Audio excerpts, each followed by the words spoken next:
नमस्कार, मेरा नाम आलोक है। आप लाइव स्ट्रीज देख रहे हैं। बात होगी बिहार चुनाव की। आज तारीख है 16 अक्टूबर, यानी कि दूसरे चरण के नामांकन की आज अंतिम तिथि है। ऐसे में अब जब हेलीकॉप्टर्स उड़ने लगे हैं, तमाम दलों के जो नेता हैं वो अब हेलीकॉप्टर्स उड़ान भरने लगे हैं। जर्नलिस्ट गणेश्वर हमारे साथ हैं। पॉलिटिकल कॉरिडोर्स में जो चर्चाएं हो रही हैं एनडीए और महागठबंधन की, उसके पर तो हम चर्चा करेंगे, लेकिन जो अब धुआंधार प्रचार शुरू हो चुका है, क्या लगता है चुनावी रंग चढ़ने लगा है? देखिए आलोक, हेलीकॉप्टर की चर्चा करें इसके पहले बिहार के लिए आज एक दुखद खबर है। सुबह सुबह बिहार सरकार के मंत्री कपिल देव कामत की मौत हो गई है। एम्स पटना में कोरोना से पीड़ित थे। तो पिछले एक हफ्ते में बिहार सरकार के 2 मंत्रियों की मौत हो गई। विनोद सिंह का निधन, बीजेपी के मंत्री थे बिहार में, उनका निधन दिल्ली के मेदांता हॉस्पिटल में हुआ, और उसके पहले रामविलास पासवान चले गए। तो ये एक दुखद खबर। यदि हम खबरों की और बात करें तो छातापुर के बीजेपी के एमएलए हैं नीरज कुमार सिंह बबलू, सुशांत सिंह राजपूत के चचेरे भाई भी हैं। कल सुबह उन्हें हार्ट अटैक आया था, सीवियर हार्ट अटैक था।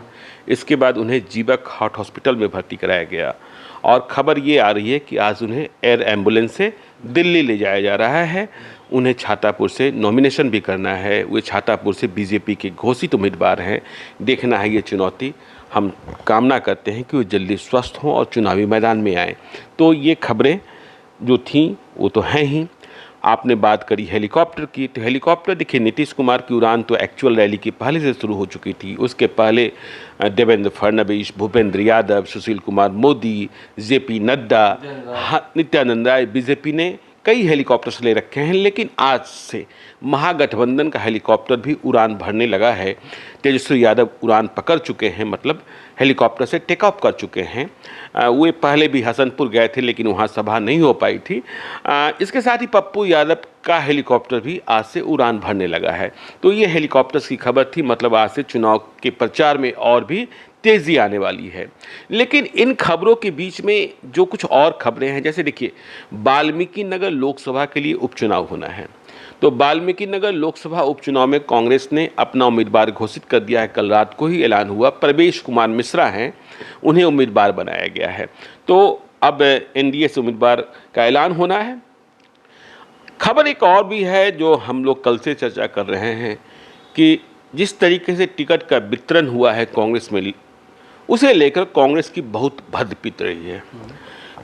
कल सुबह हम लोगों ने चर्चा की थी कि किस तरह देर रात वही हुआ। महागठबंधन ने जब सूची जारी की तो उन लोगों का ही नाम लिखा। हाँ, उन्हीं का नाम आया। तो कल सुबह भी हम लोग ने कह रहे थे कि साइबेरियन पक्षी को ले आया गया है।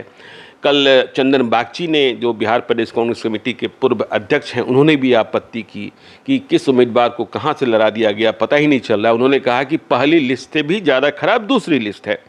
और अब तो देखिए, यदि आप हम लोग सोशल मीडिया की बात करते हैं तो उसको मेम्स कहते हैं, लेकिन अब अखबारों में भी आज दैनिक भास्कर के कॉलम छपता है, नारद जी खबर लाए हैं। तो नारद जी खबर में लाए हैं। इस कॉलम में आज जो पटना साहिब से परवीन कुशवाहा को कांग्रेस ने टिकट दिया, भागलपुर से लाकर, जिन्हें पटना साहिब के लोग न जानते हैं, न पहचानते हैं, न तस्वीर देखे हैं, तो ये नारद जी खबर लाए हैं। उसमें जो व्यंग्यात्मक लहजे में बात कही गई है कि किस तरीके से नंद किशोर यादव, जिन्हें नंदू बाबू कहा जाता है, बीजेपी के उम्मीदवार, बीजेपी के मंत्री, वे किस तरीके से मंगलवार की रात तक टेंशन में थे। लेकिन जैसे ही खबर मिली कि परवीन कुशवाहा कोई हैं जिन्हें कांग्रेस ने उम्मीदवार बनाया है, जिन्हें कोई जानता ही नहीं है, वे बिल्कुल मस्ती में आ गए हैं, मतलब बिल्कुल टेंशन फ्री हो गए हैं। तो ये सारी चीज़ें चल रही। कांग्रेस कहीं कहीं मान लिया कि जीत जो है, देखिए, कांग्रेस ने जिस तरीके से उम्मीदवार उतारे हैं, उससे एनडीए के कई उम्मीदवारों की जीत की राह। की अगर हम उदाहरण लेंगे तो देखिए ना, कल तक लव सिन्हा कहाँ है? मैं आपसे ही जानना चाह रहा कि आज नॉमिनेशन का शायद आखिरी दिन होगा। लव सिन्हा कल रात में पटना लैंड किए कि आज सुबह आ रहे हैं? जानकारी इस बात की अभी तक नहीं मिली। ठीक है, लव सिन्हा को आज नॉमिनेशन तो करना ही पड़ेगा। लव सिन्हा मुंबई से सीधे आएंगे और नॉमिनेशन करेंगे। देखिए, ये बिल्कुल वही है कि टेक ऑफ करो, लैंड करो, चुनाव जीत जाओ तब भी मुंबई चले जाओ, हार जाओ तब भी मुंबई में रहो। देखिए, कोई सेवा धर्म से वास्ता तो है नहीं, ठीक है ना। शत्रुघ्न सिन्हा भी बिल्कुल वही हवाई वाले नेता हैं, कहने के लिए बिहारी बाबू हैं। देखिए, अब दूसरी इंटरेस्टिंग खबर आपको हम बीजेपी की बताने जा रहे हैं। समस्तीपुर में रोसड़ा है रिजर्व सीट।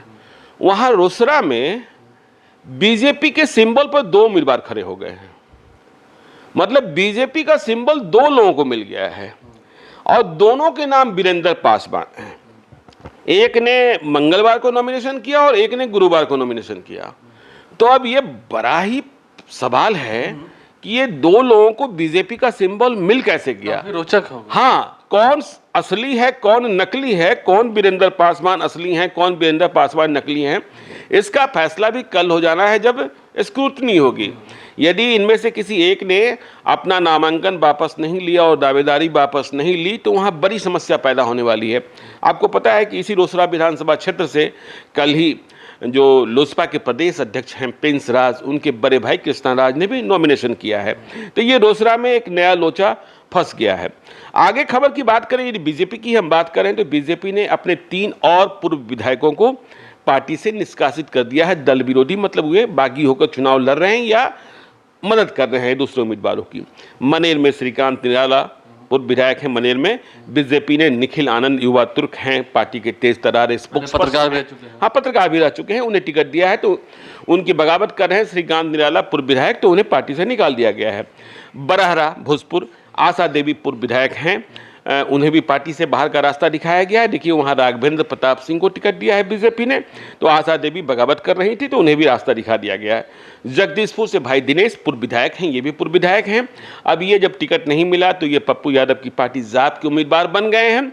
तो इस तरीके से 3 और लोगों को भाजपा ने बाहर का रास्ता दिखाया है। पहले 9 लोगों को रास्ता दिखाया गया था, जिनमें से कई लोगों ने लोजपा का दामन पकड़ लोजपा के टिकट पर चुनाव लड़ रहे हैं, जिनमें राजेंद्र सिंह हैं, रामेश्वर चौरसिया हैं, उषा विद्यार्थी हैं, इंदु कश्यप हैं, शशि भूषण उर्फ बबलू हैं नवादा में। ऐसे तमाम लोग हैं जिन्हें बाहर का रास्ता दिखाया गया है। और आरोप प्रत्यारोप की यदि हम बात करें तो देखिए देवेंद्र फडणवीस जो बिहार में बीजेपी के चुनाव प्रभारी हैं, उन्होंने कल बहुत ही तल्ख टिप्पणी की राजद के बारे में। उन्होंने कहा कि देवेंद्र फडणवीस कहे मतलब भाजपा कह रही है कि राजद में टिकट मिलता कैसे, राजद में टिकट लेने के लिए जमीन लिख देना होता है। तो देखिए ये आरोप प्रत्यारोप। कल देर रात भी जिस तरीके से खबर निकल के आई, नित्यानंद राय ने कल साफ साफ कह दिया है कि राघोपुर में जैसे पहले राबड़ी देवी हारी थी वैसे ही इस बार तेजस्वी यादव में भी उतना दम नहीं है कि वो राघोपुर जीत सके। वो तो बीजेपी के स्टेट प्रेसिडेंट संजय जायसवाल ने भी कल कह दिया कि तेजस्वी यादव की हार 20,000 मतों से होगी। मतलब उन्होंने मतों की गिनती भी कर ली है, क्या आकलन है क्या आकलन नहीं है, ये देखने वाले। पर हम लोग जाएं तो कहीं ना कहीं कुल मिलाकर कल नीतीश कुमार ने, अब बात करते हैं काम पर, नीतीश कुमार ने कल पालीगंज की सभा में कहा कि अगर हम अपने काम को गिनाने लग जाएं तो समय काफी कम पड़ जाएगा। देखिए नीतीश कुमार हर चुनाव में कहते हैं कि मैंने जो काम किया है उसकी मजदूरी दीजिए। जैसे उन्होंने 2010 में कहा था कि बिजली नहीं आई तो मुझे वोट मत दीजिएगा। अब ठीक उसी प्रकार से 7 निश्चय की बात कर रहे हैं। आप 7 निश्चय 2 लेकर आ गए हैं। हमने अक्टूबर 2018 तक का टारगेट, दिसंबर 2018 तक का टारगेट लिया था। अक्टूबर 2018 में ही हमने सभी जगह बिजली पहुंचा दी है। इसलिए मैं इस हक के साथ आपसे फिर से अपना चेहरा दिखाने आया हूँ और वोट मांगने आया हूँ। हाँ, वो मजदूरी मांग रहे हैं, ठीक है। देखिए राजनीति में लेकिन एक बात यह भी है कि 15 साल बनाम 15 साल, मतलब इस चुनाव में जेडीयू और बीजेपी को ऐसी क्या जरूरत पड़ी कि वे अपने 15 साल के काम पर हिसाब वोट नहीं ले पा रही है या वोट लेने की कोशिश नहीं कर रही है। उन्हें पिछला 15 साल जिसे वे जंगल राज कहते हैं उसका भय दिखाकर वोट लेने की कोशिश की जा रही है। देखिए कल नित्यानंद राय जो केंद्रीय गृह राज्य मंत्री हैं, उन्होंने भी कहा कि यदि राजद की बात कर लें तो राजद के ज़माने में अपहरण उद्योग चलता था, तो अपहरण उद्योग को बंद कराया नीतीश कुमार ने। तो ये खैर आरोप प्रत्यारोप की बात है। अब हम बात कर लेते हैं आरजेडी की। देखिए आरजेडी में पिछले कई महीनों से हम और आप चर्चा कर रहे थे कि A to Z की पार्टी बनेगी, ठीक है ना। A to Z उन्होंने कहा था कि जब हम लिस्ट जारी करेंगे तो आप देखिएगा सभी समीकरण उसमें बैठते हैं। देखिए समीकरण जो लिस्ट उन्होंने जारी की है, मैंने पूरी गिनती अभी नहीं की है, लेकिन मैंने जो पहली नज़र में देखा है, मैं कांग्रेस की बात नहीं कर रहा, कांग्रेस तो पहले से सवन राजनीति करती है, सवन और दलित की राजनीति करती है। लेकिन A to Z का जो भरोसा तेजस्वी यादव ने और लालू यादव ने दिया था, और ये चर्चा चल रही थी कि भूमियारों को भी अच्छी खासी संख्या में टिकट मिलेंगे, ब्राह्मणों को भी अच्छी खासी संख्या में टिकट मिलेंगे। लेकिन मैंने जो पहली नज़र में लिस्ट देखी है उसमें मोकामा में अनंत सिंह के अलावा और कोई दूसरा भूमियार दिख नहीं रहा है राजद की लिस्ट में। तो A to Z वाली कि भूमियार को भी साथ लेकर चलेंगे, बड़ा ये हुआ कि ये करेंगे वो करेंगे, वो बात तो बन नहीं पाई। ब्राह्मण में भी देखिए एक हमें तो फिर से दिख रहे हैं, वहाँ शाहपुर में राहुल तिवारी, और एक दरभंगा में कहीं और दिखे हैं, सम चौधरी हैं, उन्हें टिकट दिया गया है। तो संख्या बढ़ाने की जो बात थी वो नहीं हुई है। ये दूसरी बात आप कह सकते हैं कि बीजेपी में भी कटौती हो गई, वहाँ भी उम्मीदवारों के प्रति गुस्सा है। तो ये सारी बातें उधर से चल रही है। अब देखिए रालोसपा में एक और नेता ने, जो रालोसपा उपेंद्र कुशवाहा की पार्टी है, उनकी पार्टी के नेता राष्ट्रीय उपाध्यक्ष रवि पांडे, ये देखिए कुचायकोट गोपालगंज में है, कुचायकोट से चुनाव लड़ना चाहते थे। सरकारी पांडे भी कांग्रेस से खड़े हुए हैं। कांग्रेस से खड़े हो गए। तो रालोसपा में रवि पांडे थे, राष्ट्रीय उपाध्यक्ष थे, दिल्ली से राजनीति करते थे, इन्होंने सरकारी नौकरी भी छोड़ी। तो रवि पांडे अब रालोसपा को बाय बाय कर चुके हैं और वे लोजपा में शामिल होकर कुचायकोट से चुनाव लड़ने जा रहे हैं। चलते चलते एक बड़ा सवाल पूछ लेते हैं आपसे। जो पॉलिटिकल कॉरिडोर्स में खबरें चल रही हैं, चाय की दुकानों पर चर्चाएं हो रही हैं, क्या सच में चिराग पासवान और तेजस्वी यादव मिलकर क्या एनडीए की मुसीबतें बढ़ाने वाले हैं? क्या बढ़ेंगी मुसीबतें? हम जदयू और बीजेपी दोनों की बातें कर रहे हैं। देखिए, यह बात तो सही है कि जिस तरीके से चुनाव पहले बिल्कुल बंद दिख रहा था और नतीजे साफ नजर आ रहे थे। हाँ, जब तक चुनाव अनाउंस नहीं हुए थे उस वक्त। हाँ, अब चुनाव ओपन हो गया है और जेडीयू की चिंता अब तेजस्वी यादव से अधिक चिराग पासवान है। इसलिए चिंता अधिक नहीं है कि वे तेजस्वी यादव से अधिक सीट लेने जा रहे हैं। चिराग पासवान को कितनी सीटें आएंगी या जीरो पर आउट हो जाएंगे, ये नतीजे बताएंगे, या आगे आने वाले दिनों में जब हम रुझान को देखेंगे तब और पता चलेगा। लेकिन चिंता इस बात की हो गई है कि चिराग पासवान के जो उम्मीदवार हैं वो सीधे तौर पर एनडीए के वोट बैंक में सेंधमारी कर रहे हैं। खासकर जेडीयू और हम। हाँ बिल्कुल, जेडीयू और हम के, वीआईपी के भी। क्योंकि देखिए, तेजस्वी यादव या आरजेडी की जीत कहाँ रुक जाती थी? रुक इसलिए जाती थी कि एमवाई समीकरण से, मुस्लिम यादव समीकरण से वे अधिक आगे नहीं जा पाते थे और उनके जो धुर विरोधी मतलब एनडीए, उनके पास बड़ा वोट बैंक हो जाता था और अंतर प्रतिशत में हो जाता था।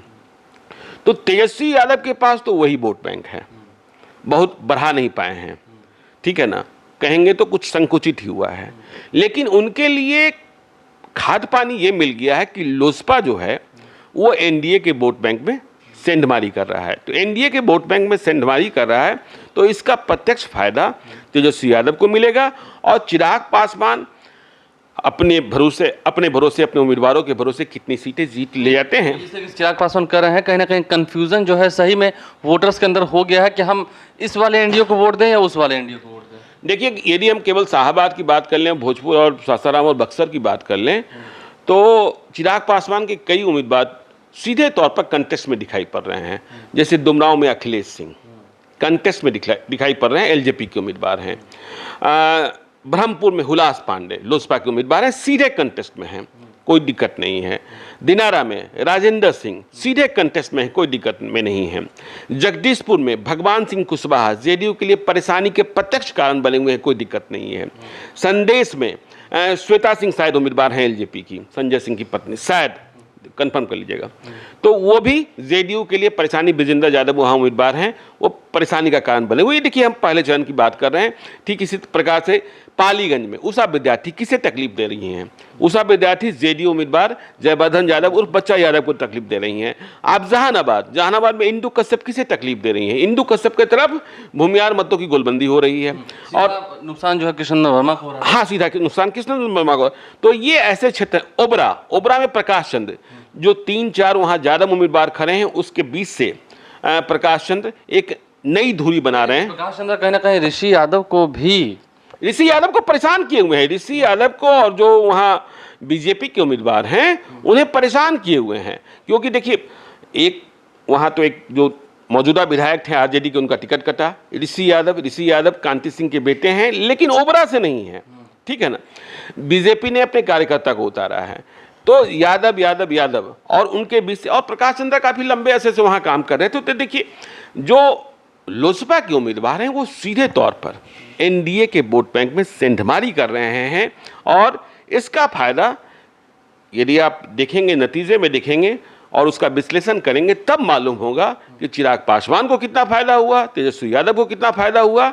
लेकिन प्रत्यक्ष तौर पर नीतीश कुमार को इससे नुकसान होता दिखाई पड़ रहा है। हालांकि इस नुकसान को रोकने की कोशिश बीजेपी लगातार कर रही है। कल दिन में ही कहें कि सुशील कुमार मोदी ने कहा था कि देखिए, एलजेपी के उम्मीदवारों की हैसियत निर्दलीय उम्मीदवार से अधिक नहीं रह जाएगी। मतलब वो ये साबित करना चाहते हैं कि एलजेपी उम्मीदवार महज बोटकटवा रह जाएंगे। लेकिन जब चुनाव और करीब आएंगे तो मालूम होगा कि वे बोटकटवा हैं कि दूसरे को हरा देने या स्वयं जीत लेने में सक्षम होते हैं। कुल मिलाकर इस चर्चा का जो लबोलबाब रहा वो यही रहा कि क्या कुछ पॉलिटिकल हलचल हो रही है, इसके बारे में हमने आपको जानकारी दी है। उम्मीद है आपको ये वीडियो पसंद आया होगा। तो लाइव स्ट्रीम देखते रहें, चुनाव से जुड़ी हर बड़ी खबर, हर बड़ी अपडेट हम आप तक पहुंचा रहे हैं। हमारे चैनल को सब्सक्राइब कर लें, साथ साथ फेसबुक पेज भी लाइक करें। इसके अलावा ट्विटर हैंडल पर लाइव स्ट्रीम को फॉलो करें। धन्यवाद।